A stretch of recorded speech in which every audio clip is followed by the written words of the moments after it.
aplaudindo Jesus bem forte, porque Ele é digno de todo louvor, honra e glória. Eu sou Márcio Fatioli, pastor da Igreja Internacional da Graça de Deus, e para quem nos acompanha ao vivo, este é o Santo Jejum da Vitória, que acontece todos os domingos às 8 horas da manhã. Nós estamos na Cussy Júnior 325, no centrão, linda cidade de Bauru, e aqui eu tenho uma multidão de gente adorando a Deus. Amém, gente? Então vamos aplaudi-lo mais forte. Eita glória! Vamos para o livro de Amós, capítulo 3, verso 7. Eu falei que eu tinha uma multidão comigo e pedi para vocês dizerem amém, mas foi muito fraco, hein? Amém, gente! Oh glória! Chegaram agora, pessoal, graças a Deus. Amós, capítulo 3, versículo 7. Nós temos que entender que tudo o que acontece nesse mundo está debaixo de uma profecia. Aprenda e entenda uma coisa: tudo que ocorreu por aqui até o dia de hoje foi profetizado pela palavra do Senhor. Nada saiu do controle de Deus, nada está fora da sua mão poderosa. E quando a gente acha até que as mínimas coisas elas passam despercebidas pelo Senhor, nós estamos muito enganados. Sabe por quê? O Senhor, Ele por meio de Amós 3,7, Ele nos dá uma garantia. Qual garantia, pastor? Certamente, Amós 3,7, o Senhor Jeová não fará coisa alguma sem ter revelado o seu segredo aos seus servos, os profetas. Isso aqui é uma palavra de Deus, sim ou não, gente? E palavra que Ele disse, Ele cumpre. Nada do que aconteceu neste mundo, do que está acontecendo ou do que vai acontecer, já não foi alvo de profecia. Nada é surpresa, irmãos. O problema é que a gente não pesquisa, o problema é que a gente não lê, a gente não busca. E muitas vezes somos surpreendidos com algumas coisas. Nossa, isso aconteceu ou isso está acontecendo. Na verdade, se nós tivéssemos atentado para a palavra e temido a palavra do modo que deveríamos, nós já saberíamos de tudo isso. Não é surpresa para quem conhece a Bíblia. A primeira profecia de um acontecimento extraordinário está em Gênesis 3,14. Vamos ver isso? Gênesis capítulo 3, versículo 14. Pastor, e na minha vida tudo é alvo de profecia? Também é. Mas na sua vida, a profecia, como indivíduo, a profecia vem do púlpito. Para a história da humanidade, ela não vem de um púlpito, ela vem da Bíblia. Ela está no documento sagrado. Tudo que é para você, Deus vai usar o seu pastor para profetizar. Tudo aquilo que é para o mundo, para a totalidade das pessoas, Ele deixou registrado na sua palavra. Isso é uma regra. Eu não sou profeta das nações, eu sou o profeta da sua vida. Eu sou, numa ótica reduzida, o homem de Deus que está guiando os seus passos, por meio da exposição da palavra.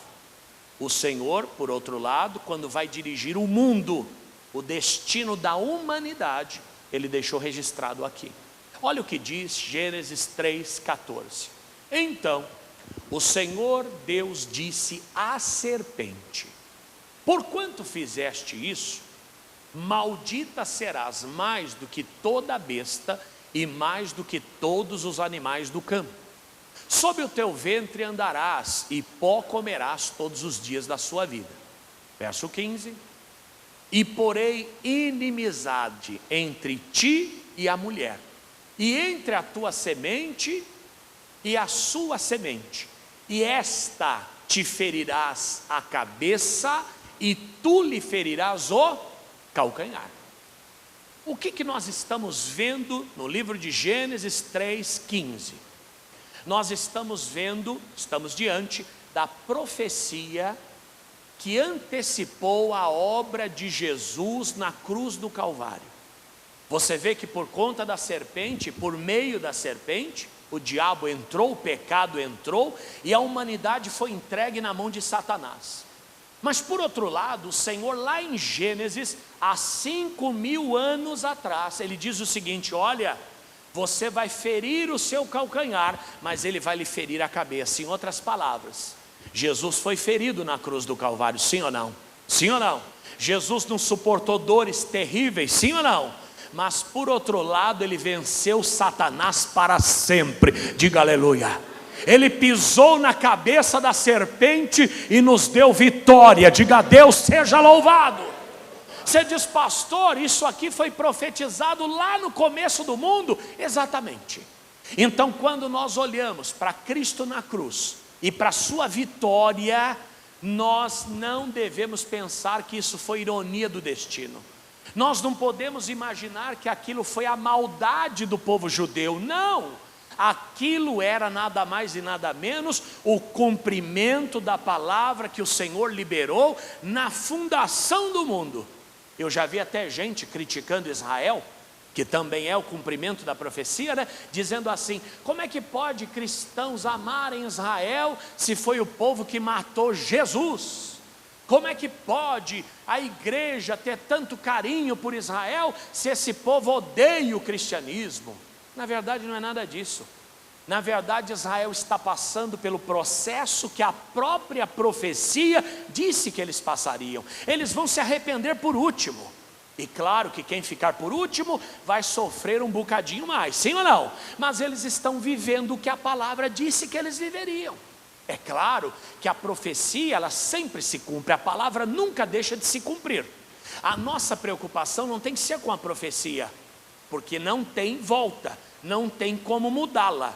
A nossa preocupação é de que lado da profecia nós estaremos. A Bíblia diz que no último dia as ovelhas serão levadas ao céu e os bodes serão lançados ao inferno. Você tem dúvida que isso vai acontecer? Sim ou não? Claro que não. Tudo está sendo conduzido para esse momento. A questão é se você é ovelha ou bode, porque que vai acontecer, vai. Agora eu pretendo estar do lado direito do meu Senhor, diga aleluia, e ouvir a palavra que diz: vinde bendito de meu Pai, para o descanso que está preparado desde o início do mundo. Diga glória a Deus. Por outro lado, haverão aqueles que estarão à esquerda. Haverão aqueles que serão lançados no fogo que nunca se apaga. Você fala: pastor, o que a gente faz para mudar isso? Mudar não vai dar. O que você precisa é estar preparado para estar do lado certo da profecia. Aqui você vê que o Senhor profetizou, alertou de que a serpente, Satanás no caso, feriria o calcanhar do Salvador, mas ele pisaria sobre a sua cabeça. E não só isso, porém inimizade entre ti e a mulher. Quem é essa mulher? Maria? De jeito nenhum. Essa conta inclusive nem fecha, né? Você sabe que quando você fala para um católico, por exemplo: olha, vocês são idólatras porque vocês adoram imagens. O católico diz assim: nós não adoramos imagens. Os santos, eles são apenas um exemplo de fé para nós. Quem já ouviu alguém falar isso? A gente não adora imagem. Inclusive a gente nem acredita que santo faz milagre. A gente só tem as imagens como um modelo, né? Santo Agostinho foi um modelo, São Pedro foi um modelo, Santo Antônio foi um modelo, São Judas e assim sucessivamente. Sim ou não? Tem gente que gosta de pensar aqui? Quem gosta de pensar?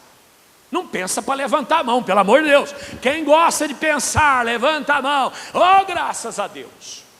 Ok, eles dizem que santo não faz milagre. Sim ou não? Não é essa a tese do catecismo? Não é essa a tese dos nossos irmãos católicos? Sim ou não? Mas qual o critério para virar santo? Que o santo tenha feito pelo menos 3 milagres. A conta não fecha. Se santo não faz milagre, para virar santo tem que fazer 3. Eu não estou entendendo mais nada. Nesse caso aqui, a Bíblia não está falando de Maria, que era uma serva do Senhor, exemplar inclusive, merece todo o nosso respeito. Mas a Bíblia está falando da igreja. Olha o que ele diz: porém inimizade entre ti e a mulher. Ou melhor, a igreja e o diabo nunca iriam se entender. E é o que de fato acontece. Nós estamos numa guerra espiritual permanente. A igreja sempre foi combatida pelo diabo, e o diabo sempre foi resistido pela igreja. Diga amém. É a profecia se cumprindo. Você fala: pastor, de onde veio o diabo? O diabo, eu não sei de onde veio, era um anjo de Deus, caído, todo mundo sabe disso. Mas na verdade ele é o que é, e a igreja luta como luta por causa da própria palavra. Porém, inimizade entre você e a mulher. A maior inimiga do diabo neste mundo é a igreja, e glória a Deus por isso. E por que a igreja? Porque assim o Senhor determinou. No dia que a igreja parar de combater Satanás, ela não está cumprindo a profecia, ou melhor, ela está do outro lado da profecia. Porque do diabo, ou você é inimigo, ou você é aliado. Quem aqui é inimigo do diabo, dá um glória. Todos nós temos que ser inimigos dessa praga. Pisa no chão 3 vezes, diga: ele está debaixo dos meus pés. E por óbvio que como inimigo da igreja, ele sempre vai tentar nos parar, nos perseguir, nos impedir, mas a vitória é de quem está na presença do Senhor e faz parte da sua igreja. Diga aleluia. Você fala: pastor, mas tem outros acontecimentos na Bíblia que parecem que foram surpresa, aconteceram por uma mera consequência, por um erro, por uma decisão errada. Quer ver um exemplo? A escravidão do povo judeu no Egito. Passaram 430 anos no Egito, não foi isso? Por que eles passaram 430 anos no Egito? Alguém lembra da história? Cadê os irmãos bons de Bíblia aí? Jacó teve 12 filhos. Um dos 12 chamava-se, que era o mais novo deles, o José. Papai fez uma túnica colorida para ele, colocou nas costas dele, representava todos os sonhos que tinha sobre aquele rapaz. José era o querido do papai, essa era a verdade. E os irmãos tinham muita inveja dele. Por quê? Por conta disso. E também porque um dia o José, boca aberta, sonhou que ele estava de pé, era uma estrela, e as outras 11 estrelas se prostravam diante dele, e não só as estrelas, o sol e a lua também se prostravam. Quem eram esses? Os seus 11 irmãos, seu pai e a sua mãe. Ele não se conteve de tanta felicidade por conta desse sonho, falou para os irmãos: deixa eu contar para vocês o que eu sonhei. Conta, José, conta. Os irmãos já não suportavam ele. Conta. Olha, é o seguinte, as 11 estrelas se prostravam, o sol e a lua também. Os irmãos disseram: quem seriam as 11 estrelas? Seriam nós? Seríamos nós? Papai e mamãe? José, você perdeu a cabeça. Você está ficando doido. Não pensaram 2 vezes. Um dia, passando uma caravana no deserto, eles pegaram José e venderam para essa caravana. José foi parar no Egito.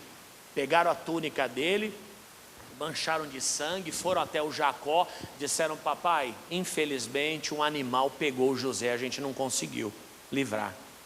A túnica cheia de sangue, o pai acreditou e achou que o filho tinha morrido. O José foi para lá no Egito, não foi? Quando ele para no Egito, ele é comprado por Potifar, que era um homem importantíssimo lá. Então, esse homem entrega nas mãos de José toda a sua casa. Ele era um administrador, até o dia que a mulher desse cara, desse rapaz, Potifar, tomado pela pombagira, tentou agarrar o José. José falou: por favor, senhora, não faça isso comigo, porque o meu senhor me entregou tudo aqui, menos a senhora. E a mulher tentou, ele disse: pelo amor, para com isso, senhora, sai de perto de mim. Quando ele foi correr, ela pegou a túnica dele, de novo, ô bendita túnica, e começou a gritar, dizendo que ele havia abusado dela. Foi até uma delegacia qualquer, e o José então foi preso, passou 15 anos preso. Só que lá na cadeia, 2 homens sonharam, o padeiro e o copeiro do faraó. Para um, José falou: esse sonho aí eu vou te revelar. Logo, logo você vai ser restituído ao seu cargo. E um deles ficou feliz da vida, falou: ai, que benção. O outro falou: e eu? Não, você vai se lascar, você vai morrer, você não tem jeito. E foi assim que aconteceu. Para o homem que foi livre, José falou: olha, Deus me usou para te dar essa bênção, hein? Agora quando você estiver lá com o faraó, lembra de mim. Passou 15 anos, irmão, ninguém lembrou de ninguém. Até o dia que o faraó teve um sonho. Sonhou com 7 vacas gordas, 7 vacas magras, 7 espigas cheias, 7 espigas vazias. E não conseguia dormir por causa daquele sonho.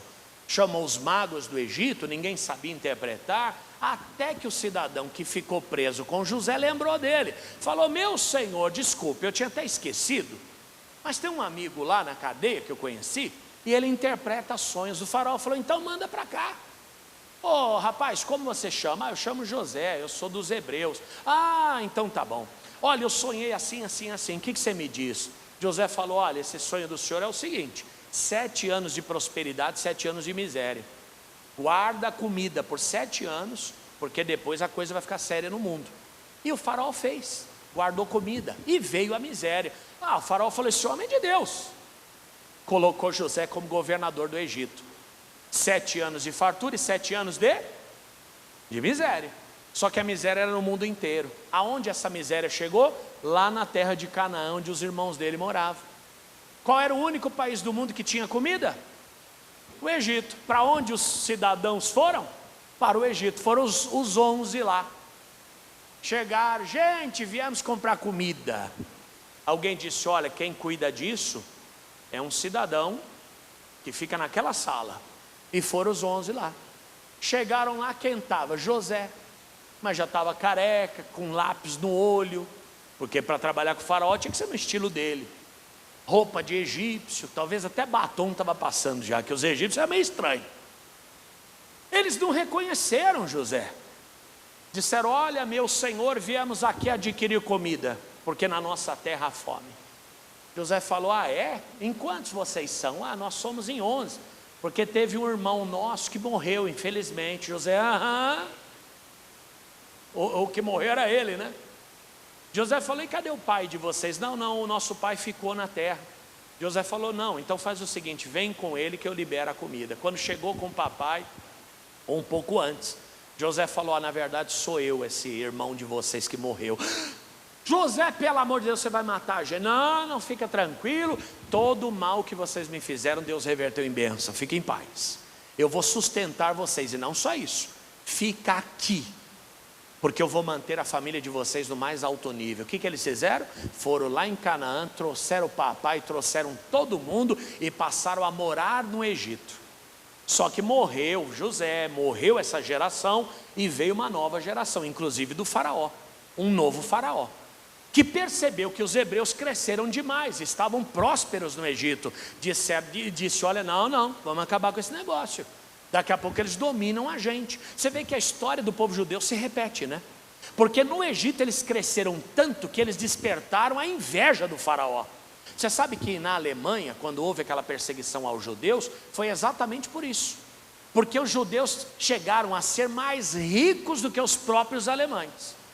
O Hitler tentou pará-los de qualquer maneira, inclusive baixando um decreto de que ao judeu era proibido vender imóveis. Eles eram donos de tanta coisa que teve que fazer um decreto para que, mesmo tendo dinheiro, eles não pudessem comprar. Olha que coisa. Foi aí que começou a Segunda Guerra Mundial. Mas voltando para o Egito, eles foram para lá. Só que o faraó que gostava do José morreu José, morreu todo mundo. Ficou sua descendência, uma multidão de gente. O novo faraó falou: o quê? Essa turma não vai ser gente próspera no nosso meio, não. Eles vão ser escravos aqui. Coloca eles para fazer tijolo e para construir coisas, porque aqui eles não vão prosperar. Resumindo, virou uma escravidão que durou quantos anos? 430 anos.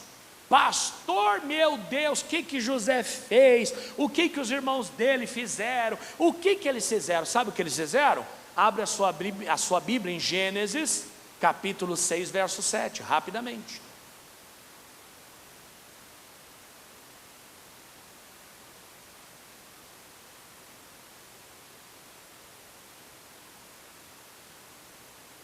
Aliás, vamos à frente. Gênesis 15, 12. Por favor. Gênesis capítulo 15, versículo 12. E pondo-se o sol, um profundo sono caiu sobre Abraão, e eis que em grande espanto e grande escuridão caíram sobre ele. Próximo verso. Então disse a Abraão, Deus, né? Saibas que de certo, que peregrina será a tua semente em terra que não é sua, e servi-los-á e afligi-lo-ão 400 anos. Gente, sabe quando isso foi dito? 300 anos antes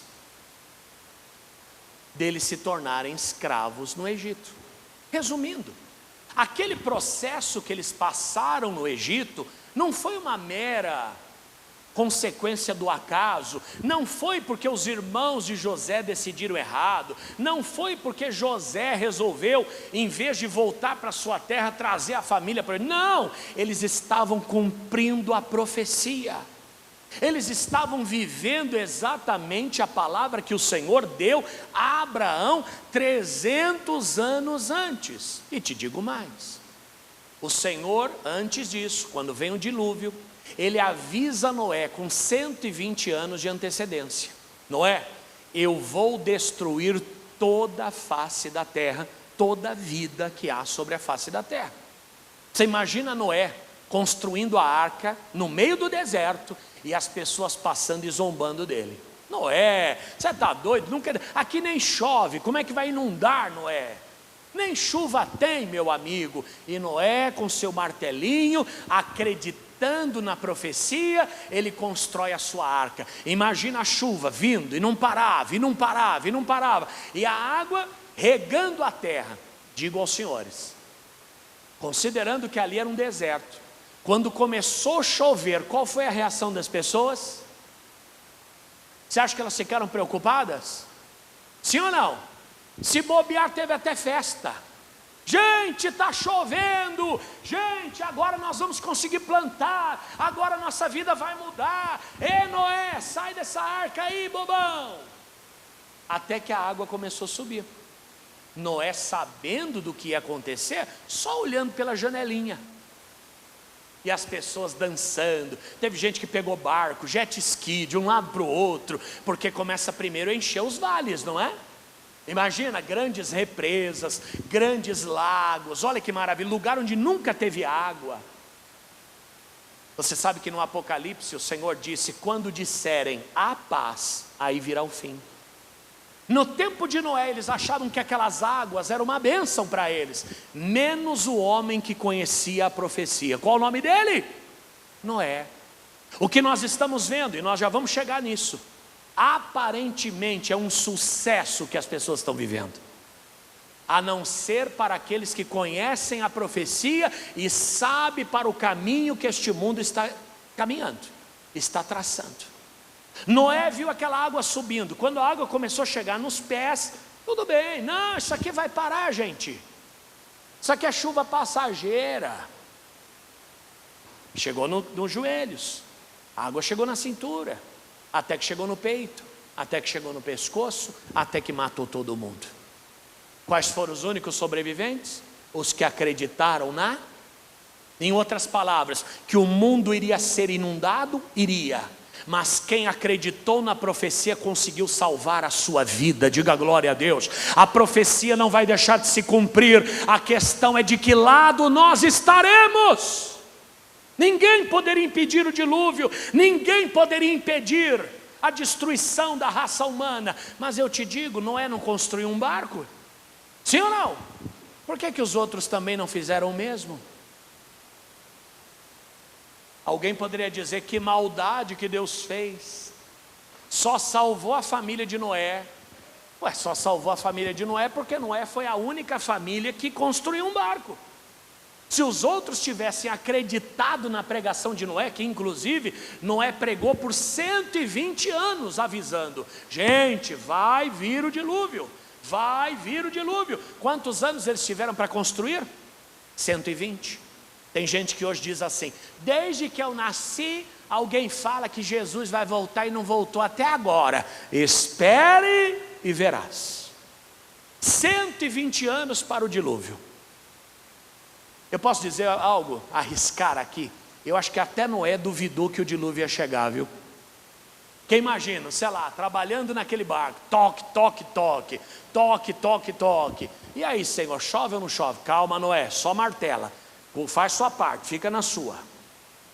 Segue seu caminho, toque, toque, toque. Se animou, falando até em línguas, né, na minha interpretação. Passou 70 anos, falou: Deus, até o espirro aqui é seco. Como é que isso aqui vai encher? Deus, não tem uma nuvem no céu. Noé, segue o seu caminho. Fala para quem está ao teu lado: segue o seu caminho. Segue o caminho, Noé. Até que as águas vieram e mataram a todos, menos quem construiu o seu barquinho. As águas foram surpresa? De jeito nenhum. Foram avisados. A escravidão no Egito foi surpresa? De jeito nenhum. Foram avisados. A sua geração, sua descendência vai passar 400 anos na escravidão. Não disse aonde, não falou o endereço, não falou quando, nem como, mas disse que iria acontecer. E a palavra de Deus, ela não volta vazia, sim ou não? Se Deus falou, Ele vai cumprir. Só que não para por aí. Vamos para Jeremias 25:11. 430 anos depois, nasceu Moisés e tirou eles da escravidão e levou eles de volta para a terra prometida. Não foi o que aconteceu? Sim ou não? A profecia se cumpriu ou não cumpriu? Amigos, nós temos que nos apaixonar pela palavra de Deus. Esse é o segredo. Quando a gente conhece a palavra, é impossível não se apaixonar por ela. Jeremias capítulo 25. Meu Jeremias está até escondido aqui. Jeremias capítulo 25, verso 11 e 12. Vamos lá? E toda a terra, toda esta terra, virará a ser um deserto e um espanto. E estas nações servirão ao rei da Babilônia 70 anos. E acontecerá, porém, que quando se cumprirem os 70 anos, visitarei o rei da Babilônia, e esta nação, diz o Senhor, castigando a sua iniquidade, e a terra dos caldeus, farei deles um deserto perpétuo. Faz comigo assim. Olha, murchou mesmo aí. Tem palavra que a gente murcha mesmo. Eles estavam vivendo a vida no mais alto nível, até que Israel peca e é dominada pelo rei da Babilônia. O rei da Babilônia pega os melhores que lá moravam, os jovens que tinham profissão, que tinham habilidades, e leva todos para a Babilônia. Sabe o que acontece com Israel e Jerusalém? Vira uma miséria total e completa. Lembra do Neemias, que ele diz: como eu posso ter alegria se a terra dos meus pais está destruída? Essa palavra, ela foi dada por Jeremias com 200 anos de antecedência.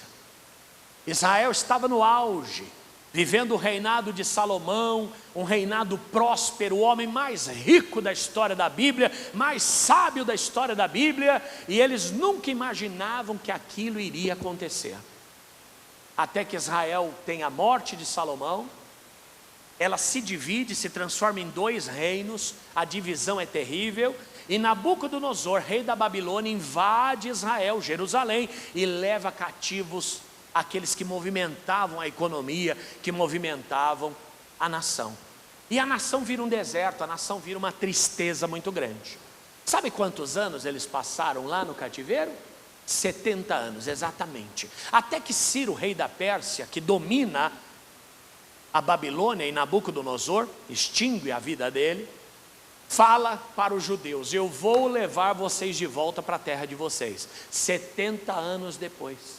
Você fala: pastor, o que eles viveram? Eles viveram exatamente o que a palavra disse que eles viveriam. Você vê que, uma curiosidade, a profecia sempre se cumpre, sim ou não? E aparentemente ela tem motivos humanos para se cumprir. Você vê, por exemplo, no caso da escravidão do Egito, foi porque os irmãos de José venderam ele. E se você notar, todo mundo tem uma explicação para viver o que está vivendo. Mas ninguém que está vivendo a profecia diz assim: Senhor, sabe o que eu estou vivendo? A palavra de Deus sobre a minha vida. Não, a gente não consegue fazer esta assimilação, como a nossa geração. Estamos vendo tudo acontecer, ninguém consegue assimilar a Bíblia com os acontecimentos. Viram a China anunciando esta semana? Xi Jinping se anuncia como novo líder, como líder maior da nova ordem mundial. Gente, quando eu me converti, nós assistíamos filmes antigos. Quem é do tempo do Inferno em Chamas? Que os demônios, a gente via até o zíper nas costas. Eles faziam aquela roupa, né, de fantasia, de demônio. Aí o demônio entrava no quarto da pessoa, mas filmava as costas, você viu o zíper. Você falava: nossa, esse demônio tem zíper nas costas. Havia uma série chamada Deixados para Trás. Alguém chegou a assistir essa turma, a sequência? Não é? Sem contar os filmes chamados Apocalipse. Você percebe que hoje ninguém assiste mais esses filmes? Você percebe que hoje não tem mais lançamento desses filmes? Você não vê. Você fala: olha, você viu o filme que lançou? Apocalipse 2.0. Nossa, lançou Apocalipse 2025. Não tem mais. Por que não tem o filme do Apocalipse? Porque se fizerem o filme do Apocalipse, vão ter que retratar exatamente o que a gente está vivendo agora. Vão ter que falar da China, vão ter que falar da Rússia, dos Estados Unidos, da Venezuela, do Brasil. Vão ter que falar de nós. Seria um filme ofensivo e teria gente até presa. Ontem eu estava vendo aquele Danilo Gentili. Não tem o Danilo Gentili? Quem lembra dele quando tinha aquele programa CQC? Lembra dele? Ele em Brasília, que ele entrevistava os políticos. Ele pegou aquele deputado desculpa a expressão, da cueca. Ele falou: o senhor vai precisar de uma cueca maior, hein? Porque aquela não está cabendo mais. Se fosse hoje, o que aconteceria com ele? Estaria preso. Sabe por quê? Porque você está vivendo o Apocalipse. Pessoas foram presas na China essa semana porque criticaram o desfile, não acharam bonito o desfile. Teve um desfile militar, né? Aquela coisa toda que eles têm. E a China é realmente muito organizada. E pessoas compartilharam, comentaram na internet: que porcaria de desfile, eu não gostei. Foram presas, porque não gostaram do desfile. Mas vamos voltar para o dilúvio, acho que está mais agradável. Porque o dilúvio é a destruição dos outros, né? E o Apocalipse é a nossa destruição. É a nossa vez de viver a profecia. E nós vamos chegar lá. Aqui você vê que o Senhor, falando dos 70 anos, disse: olha, serão 70 anos, e depois vocês voltam. E eles voltaram. A Babilônia foi destruída, devastada. Ciro, rei da Pérsia, era um homem do bem. Ele patrocinou a ida de Esdras e Neemias até lá, para reconstruir os muros, para restaurar a cidade. E 70 anos depois, aquilo lá estava um sucesso. Só que aqui tem uma profecia perpétua. Olha o que diz: e farei deles um deserto perpétuo. Deles quem? Da Babilônia. A Babilônia seria um deserto perpétuo. Você arrisca dizer onde fica a Babilônia? Porque os nomes mudam, mas os locais são os mesmos. Em Israel é interessante, você vai andando nas estradas, aí tem as placas. Perceba. Você fala: nossa, é lá que está escrito? Não, é o lugar. Que mais tem lá? Judá, para lá. Você tem, por exemplo, Cafarnaum, na estrada, como aqui. Você vai andando, Jaú, 20 quilômetros. Lá em Israel, Cafarnaum, 20 quilômetros. Fala: nossa, será que eu encontro Jesus lá? Porque as pessoas mudam, e os nomes às vezes mudam. Muitos mudaram lá também, mas os lugares são os mesmos. É interessante, é maravilhoso. Você vai passando no ônibus, está vendo aquela torre? Ali é o túmulo do profeta Zacarias. Está vendo aquela porta ali, nas muralhas da cidade? Sim, é por ali que Jesus entrou montado num jumentinho. Você fala: meu Deus do céu, é maravilhoso. Mas você sabe onde fica a Babilônia atual? Não o sistema babilônico, a terra da Babilônia. Alguém arrisca? É o Iraque, exatamente. Olha a profecia que pesa sobre aquele lugar: farei deles um deserto. Quais são as informações que você tem sobre o Iraque? É uma terra devastada, até hoje. No auge da sua história, o governador era o Saddam Hussein. Gente boníssima. Saddam Hussein amarrava, jogava de cima de prédio, esmagava com um trator de compactar asfalto e assim por diante. O Iraque sempre foi uma terra destruída, sempre. Que Deus tenha piedade daquele povo. Mas por conta dos seus governantes a profecia foi lançada. E o pior, né? Considerando que o mundo já está na reta final, você acha que o Iraque tem chance de se levantar? De mudar a sua história? Uma nação demora 100, 200, 500 anos para se levantar. Considere que o Brasil tem 500 anos, nós estamos tentando até hoje. 500 anos. Você acha que o mundo dura mais 500? Sim ou não? Xi Jinping já se declarou como o novo líder da nova ordem mundial. Eu lembro quando eu assisti os filmes Apocalipse e tudo mais, você tinha um líder mundial que era o portador de todas as leis do universo. Alguém lembra desses filmes ou não? Se não lembra, você tem que assistir. Você vai ver o que está vendo hoje. Mas continue. Até hoje, o Iraque é uma terra devastada. Israel passou 70 anos lá e saiu conforme a profecia havia dito. Pastor, e as profecias pararam? Como é que a coisa aconteceu? Não! Chegou a nossa vez. O mundo continua, o mundo permanece, a palavra do Senhor está se cumprindo, e desde Gênesis até o presente momento, tudo o que aconteceu foi uma palavra que saiu da boca de Deus. Vamos para o nosso retrato agora, Mateus 24, 10. Você achou que você estava de fora da profecia? Talvez você ficou de fora da profecia do dilúvio, porque não vivia naquela época. Talvez ficou de fora da profecia da escravidão do Egito, porque não vivia naquela época. Ou ficou de fora da escravidão da Babilônia, até porque não vivia naquela época. Tem alguém aqui daquela época? Se tiver, dá um glória. Alguém falou glória. Está conservado, hein? A profecia não para. Enquanto houver o mundo, a profecia vai estar se cumprindo. A palavra de Deus, ela começa com Gênesis e termina em Apocalipse. Aqui está incluído todos os acontecimentos da humanidade, do começo ao fim. Amém? Pedi para você abrir em Mateus 24, 10. Você abriu? Você percebeu quanto de livro ficou para trás? Quem está com a Bíblia física aí? Percebeu quanto de livro ficou para trás e o quanto de livro tem para frente? Tem mais para trás ou mais para frente? Aqui é um filme, amigo. Aqui, ó. Você está na reta final do filme. Que bom que você tem assistido desde o começo, para entender tudo o que aconteceu, não é verdade? Um amigo dizendo assim: eu estou com 70, eu tenho mais passado do que futuro. Na hora eu não entendi, mas pensando bem, eu tenho 45, eu já estou no meio da história. Se tudo correr bem, 45 com 45, dá 90. Eu já estou no meio, né? Pastor, eu estou com 98, então você realmente é um vitorioso. Graças a Deus. Mas 45 eu já estou no meio. Com 46 eu já tenho mais passado do que futuro. Porque 46 ficaram para trás. Expectativa de outros 44 pela frente. Você fala: pastor, para que falar disso agora? Ah, falando da desgraça do povo do dilúvio. Falamos da desgraça da Babilônia e não quer falar da nossa? A nossa vez chega, nós estamos na fila e essa é a nossa geração. E arrisco dizer que nós somos a última geração. É a última geração. Aqui diz, nesse tempo, 24, 10.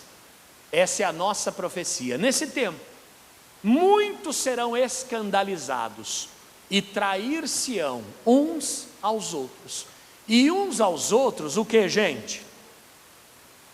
Se aborrecerão. Você vê que a primeira profecia falava do quê? Do levante de Satanás e da vitória de Cristo sobre Satanás, não é isso? Você vai morder no calcanhar e ele vai pisar na tua cabeça. É verdade, ele vai parar na cruz, mas ele vai vencer você definitivamente. A segunda profecia, embora nós não lemos, falava do dilúvio. O Senhor avisou Noé com 120 anos de antecedência, e a profecia tratava de quê? De uma catástrofe natural que viria sobre o mundo. A terceira profecia falava da escravidão do povo judeu lá no Egito, que tratava de quê? De um problema familiar, não é isso? De um desentendimento familiar que acabaria repercutindo na vida de toda uma geração. E foi o que aconteceu. Depois dos 70 anos da Babilônia, falava de quê? Da soberba de um rei, que foi Salomão, que acabou se perdendo no final da história. O seu reino foi dividido, enfraquecido e dominado, porque o forte, o mais forte, sempre vence. Na nossa geração, não é a briga do diabo com Jesus, nem com a igreja propriamente. A nossa geração, a profecia que pesa sobre a nossa geração, não é de um desentendimento familiar ou de uma decisão familiar, não é de um rei soberbo que resolveu pôr tudo a perder no final da vida, e muito menos ela fala de fenômenos naturais, como no tempo de Noé. A profecia que pesa sobre nós, ela fala da degeneração do ser humano.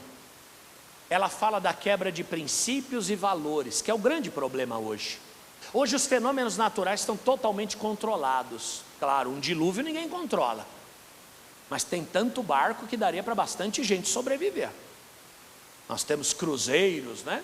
Inclusive vai ter um evento lá em Belém do Pará, não tem hotel para todo mundo, o governo alugou vários cruzeiros para acomodar as pessoas lá. Não é verdade? O Japão, por exemplo, os tsunamis são totalmente controlados. Tem sirene de evacuação. Quer dizer, o nosso problema hoje não é mais natural. O nosso problema não é com um rei que perdeu a cabeça. Ou pelo menos não é o que a gente tem que tratar hoje aqui. O nosso problema não é uma família inconsequente que vendeu o irmão mais novo para o Egito. Não. O nosso problema hoje não é externo. O nosso problema hoje é o quê? Interno, que está fazendo com que a profecia se cumpra. Hoje nós somos prósperos, ricos. Sabe qual a perspectiva de vida nos tempos bíblicos? 40 anos. Pessoa que vivesse 40 anos, ela viveu o máximo que dava naquela época. Se você notar, não só nos tempos bíblicos, no tempo recente agora, Dom Pedro I, essa turma toda, né, há 500 anos atrás, as pessoas viviam 50, 45, 47. Tem uma manchete num jornal: uma idosa de 40 anos foi assaltada no meio da rua. Um jornal agora, da década de 70, de 60. Uma idosa de 40 anos, imagina. Hoje você chama uma mulher de 40 anos de senhora, ela fala: senhora não. Naquele tempo era uma idosa de 40 anos. Tem uma idosa de 40 anos aí do teu lado? Veja se ela tem cara de idosa. Claro que não tem. Mas por quê? Porque hoje nós somos ricos. Estava conversando ontem com a Lívia. Nós éramos cheios de pereba quando éramos meninos, na década de 80. Quem chegou a ter aquele cobreiro que tinha várias pontinhas? A gente pegava a caneta Bic e contornava ele amarrando Satanás sem saber. Você falava: faz um risco em volta que ele não cresce. Quem tinha pano branco? Você vê outra coisa, até piolho está em extinção. Quem aqui era piolento quando era menino? Nosso Deus, eu não era muito não, mas eu tive uma irmã que eu vou te falar, meu irmão. Eu tenho uma irmã, né? Hoje ela não é mais piolenta, mas foi, viu? Minha mãe inclusive classifica cada um dos filhos, né? Desculpe as palavras, mas são palavras da minha mãe. Falou: cada filho meu me arrancou uma coisa. A Kathleen, que é a piolenta, falou: acabou com as minhas vistas, de tanto catar piolho. Minha mãe passava pente fino nela, e a camisa, colocava uma camisa no colo. Quem lembra disso? Passava o pente fino, colocava a camisa no colo. Era tanto piolho que quando a gente fazia era o quê? Caía os piolhos, a gente matava e colocava a camisa para lavar. Não era assim? Era assim ou não é? No caso dela não, tinha que fechar a camisa e pôr fogo na camisa, porque não dava conta de matar. É verdade. Falou o Fatioli. Deixa eu falar do meu irmão primeiro. O André acabou com o meu sossego. Quer dizer, minha irmã, coitada, acabou com as vistas dela por causa do piolho. Meu irmão atentado acabou com o sossego dela. E o Fatioli acabou com os meus peitos, que mamou até os 18 anos de idade. Acho que eu mamei até os 5 anos, irmãos. Cada filho acabou com uma coisa. É a história de uma mãe, né? E é assim que funciona. Voltando para cá.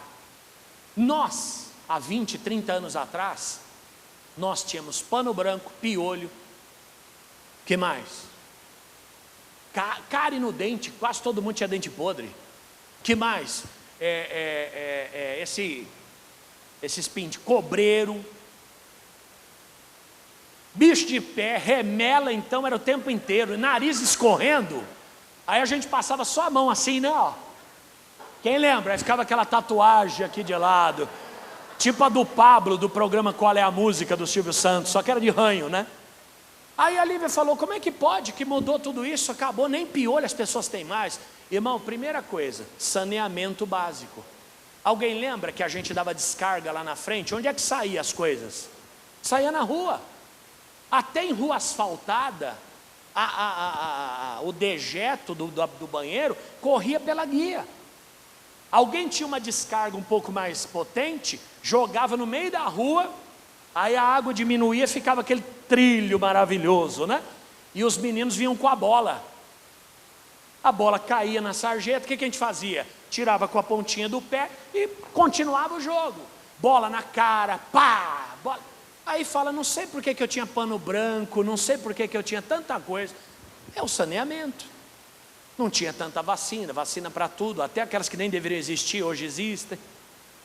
Antigamente você levava 30 anos para desenvolver uma vacina, hoje desenvolve em 6 meses. E engraçado que quem desenvolve o vírus, desenvolve a vacina também, é pacote completo. E vende a máscara também, para quem precisar. Quer dizer, o tempo mudou, hoje nós somos ricos, não necessariamente no bolso, mas o nosso padrão de vida hoje é outro. Antigamente, você tinha calor, o que você fazia? Abria a janela, dormia sem camisa, tinha gente que molhava a cama. Era tanto calor que molhava o colchão.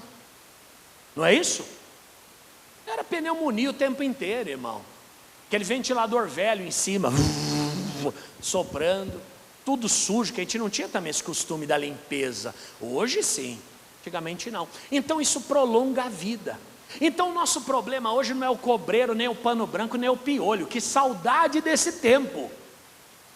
O nosso problema hoje é o caráter, é a honestidade, é o compromisso. Hoje as pessoas não têm compromisso para mais nada. Sexta-feira eu recebi 30 comprovantes de dízimo. Tive 10 pessoas num culto. Não faz sentido isso. Oi, pastor, então não mando mais o comprovante. Aí você está endemoniado.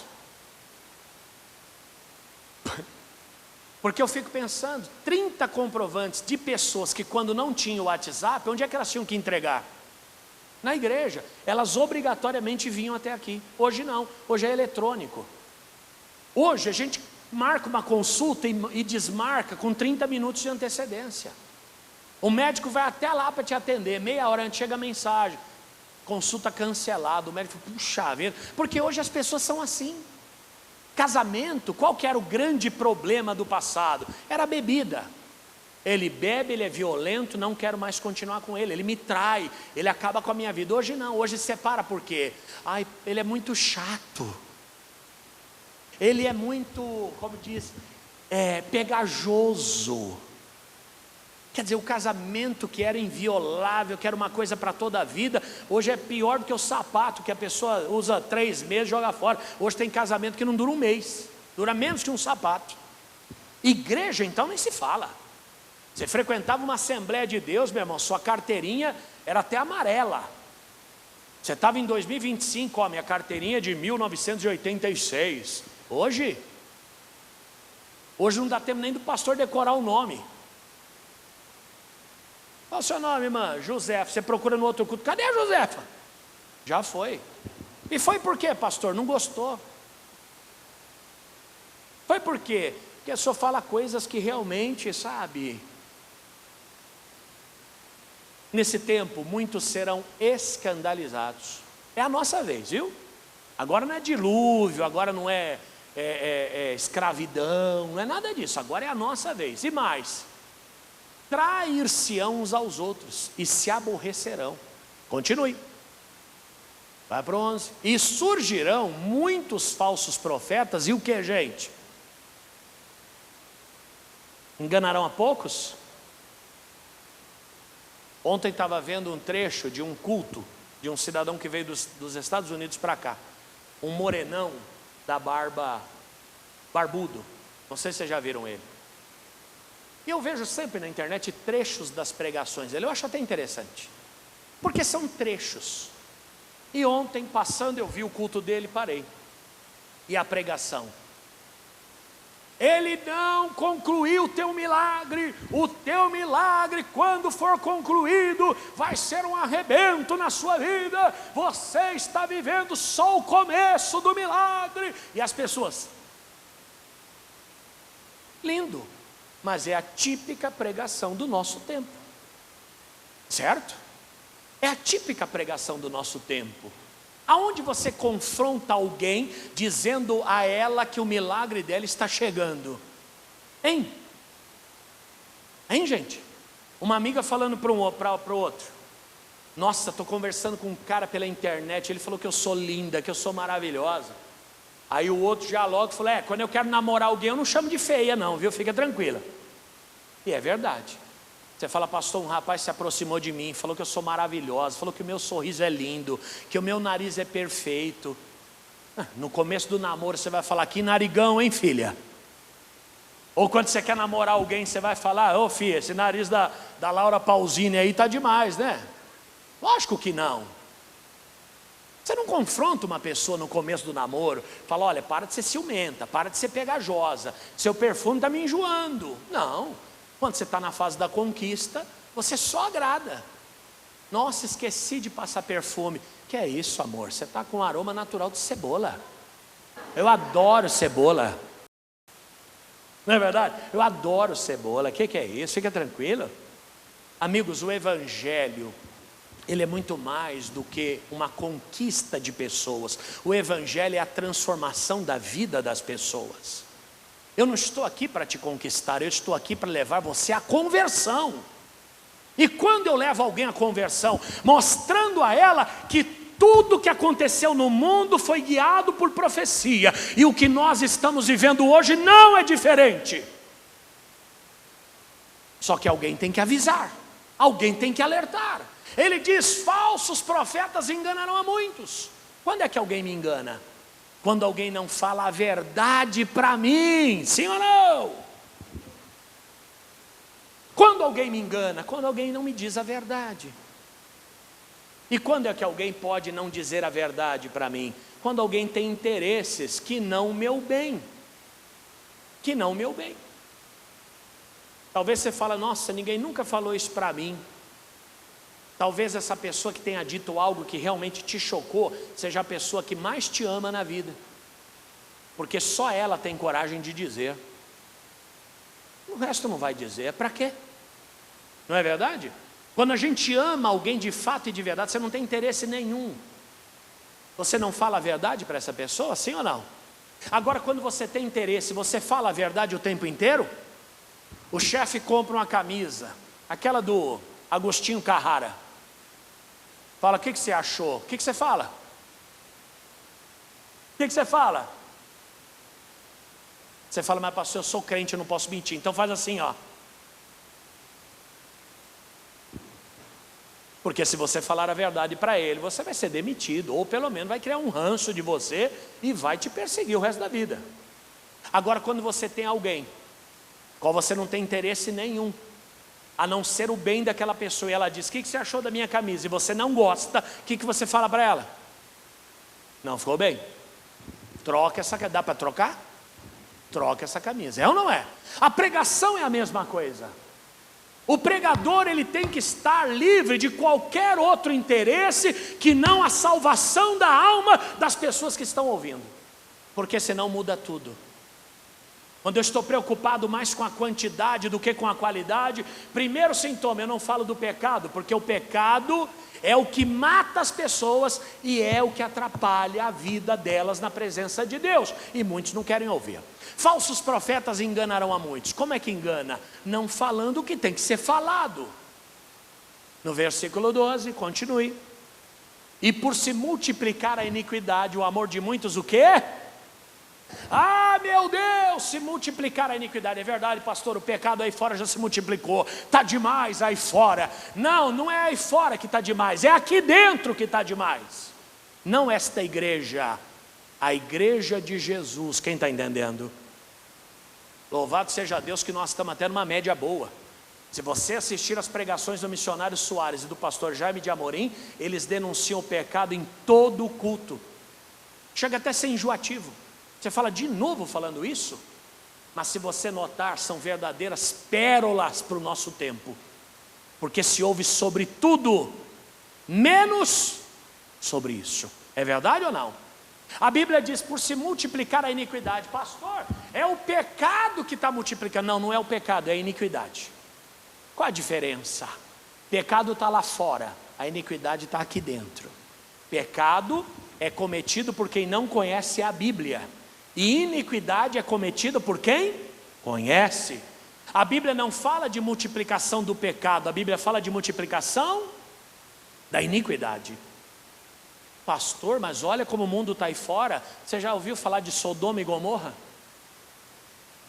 Irmão, talvez Sodoma e Gomorra foi até pior do que o que a gente está vivendo hoje, lá fora. Você fala, mas pastor, tem coisa horrível acontecendo. As filhas de Ló, lá no começo do mundo, se deitaram com o próprio pai. O apóstolo Paulo, falando da igreja de Corinto, falou, olha, eu tenho ouvido a respeito de vós, sobre pecados que nem no mundo eu escutei. Paulo falando. Jesus, ele conta uma parábola de um homem que foi assaltado, espancado e largado no meio do caminho. Quem lembra disso? Quando foi que isso aconteceu? Ontem, há 2000 anos atrás. Então o pecado não aumentou, o pecado é o mesmo, sempre existiu. Sabe o que está aumentando e aumentando cada dia mais? Olhe nos meus olhos, a iniquidade. Por quê? Porque cada dia mais as pessoas conhecem a palavra, e por conhecerem a palavra, deixam de pecar e passam a praticar o quê? A iniquidade. Quando você não conhecia a Bíblia, você pecava. Eu pecava. Quando nós passamos a conhecer, nós deixamos de pecar e passamos a praticar a iniquidade. Qual que é a diferença? Iniquidade vem de iníquo. O que é iníquo? Maldade. Porque quando eu sei fazer o que é certo e não faço, eu estou sendo o quê? Estou sendo mal. É a nossa geração.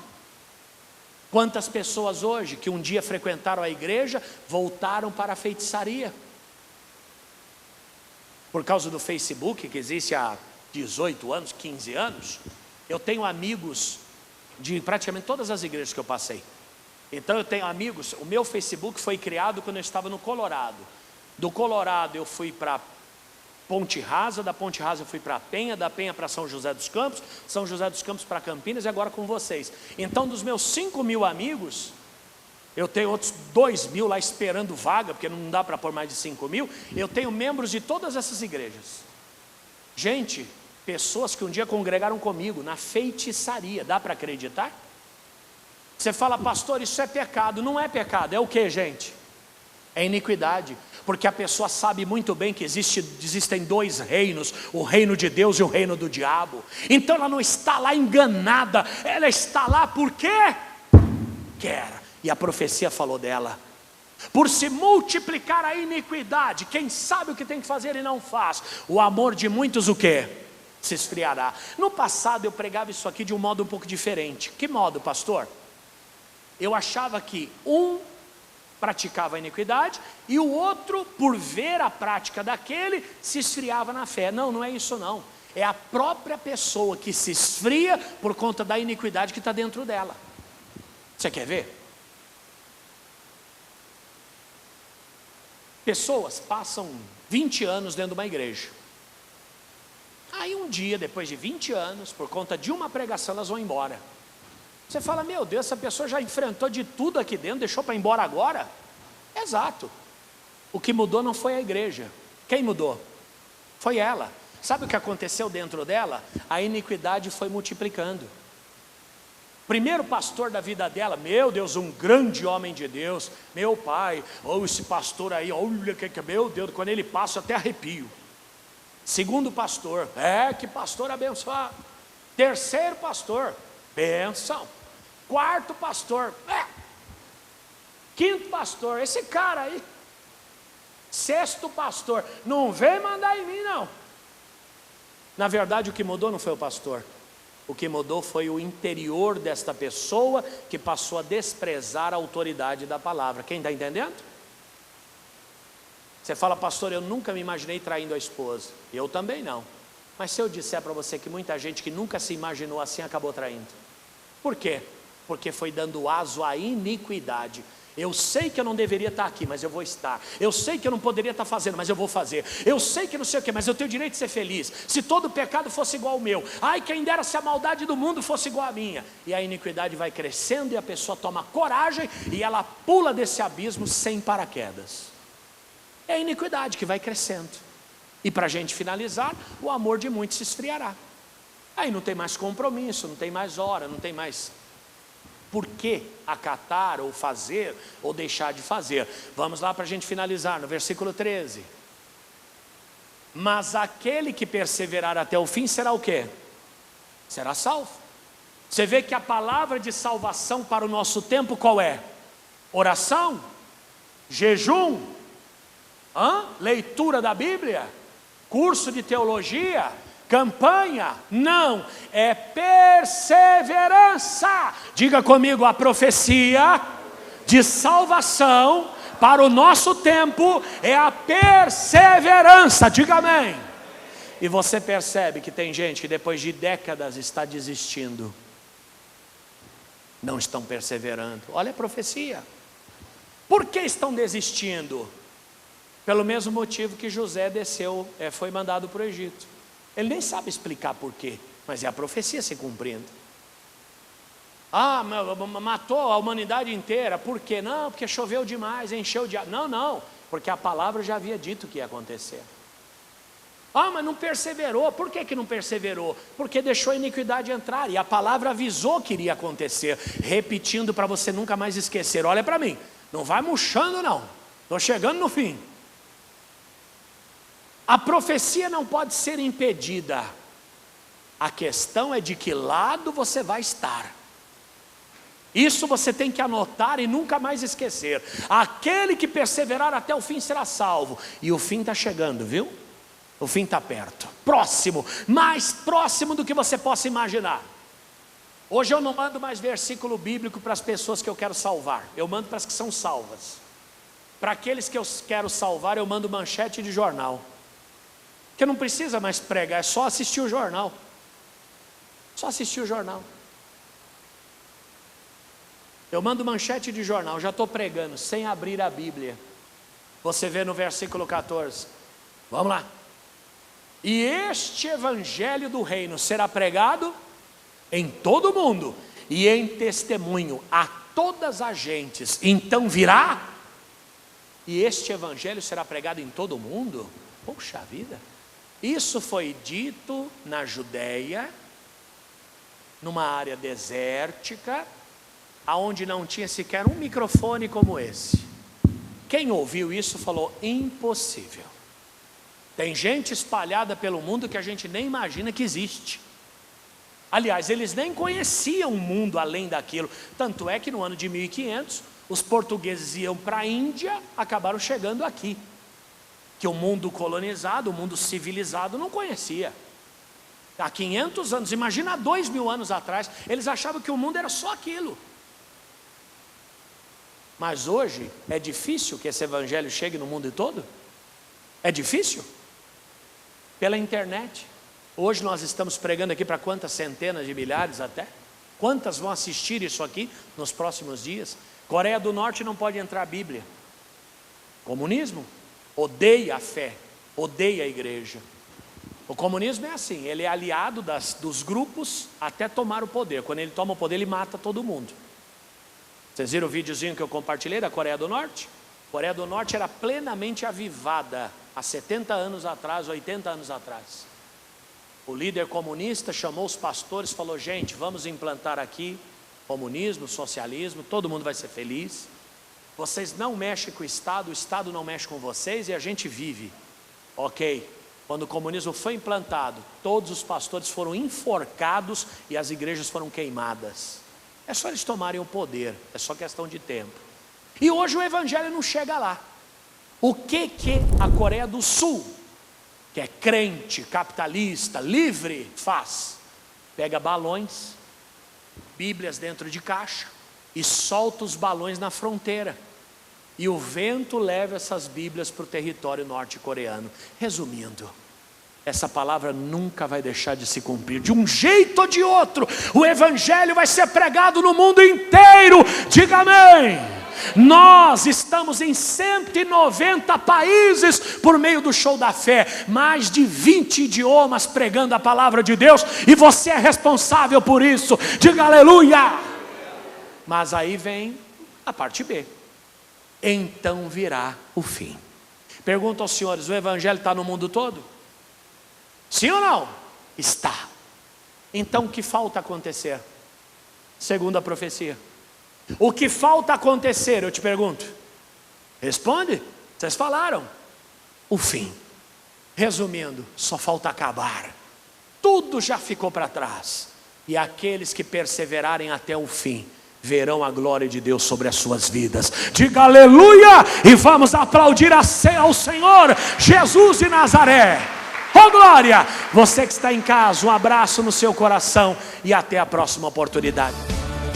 Em o nome de Jesus, em o nome de Jesus, você triunfará.